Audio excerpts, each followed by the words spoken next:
მოკლედ მიიღო კონგრესის ქვედა წარმომადგენელთა პალატამ ეს დოკუმენტი, ეს არის საქართველოს მხარდაჭერის დოკუმენტი, თუმცა გარკვეული დათქმებით, კერძოდ იქ ნათქვამია, რომ თუ საქართველოს დემოკრატიის გზაზე ივლის და ადამიანის უფლებების უხეშ დარღვევებს შეწყვეტს, მაშინ შესაძლოა ამერიკის შეერთებულმა შტატებმა ეს ეკონომიკური მხარდაჭერა შესაძლოა მან მე ყურში მომხვდა რამდენიმე ფრაზა და აგავსვა მხარს თუ შეიძლება შესაძლოა მხარი დაუჭიროს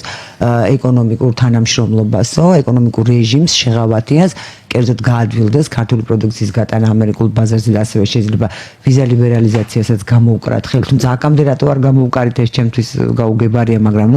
შესაძლოა რომ ეს ასე მოხდეს, ოღონდ და გარდა ამისა დაავალდებულებსო, ვთქვათ აი ძალოვან სტრუქტურებს ამერიკის შეერთებული შტატების, რომ საქართველოს გაუწიონ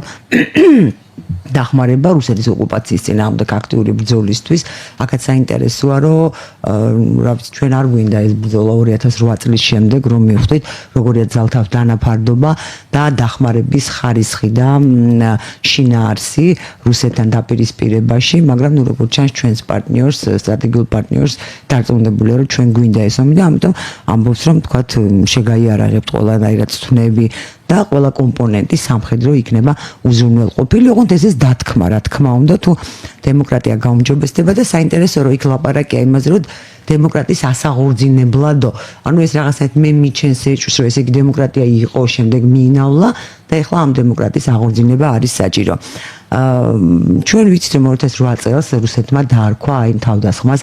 საქართველოზე იძულება მშვიდობისთვის. ეს მეგობარი აქტი გავს რაღაცნაირად იძულებას დემოკრატიისთვის და გარდა ამისა იძულებას რაღაცა ბრძოლისთვის ტერიტორიული მთლიანობისთვის. ეს ასეთი უხეში და პირდაპირი დამოკიდებულება რატომ გახდა ჩვეული აი ამ თანამედროვე პოლიტიკისთვის და რას ნიშნავს ეს მეგობარი აქტი, ისევე მეორე მეგობარი ეს არის აბრევიატურა და ვთქვათ თუ არ შესრულდა, შემდეგ რა უნდა მოხდეს, რაც თქვა დღეს საელჩომ გაავრცელა განცხადება, ამის გამოძახილი იყო, რომ თითქოს ბომბი არის სამსავაჭრო ცენტრში თბილისში, რაზეც ირეაგირა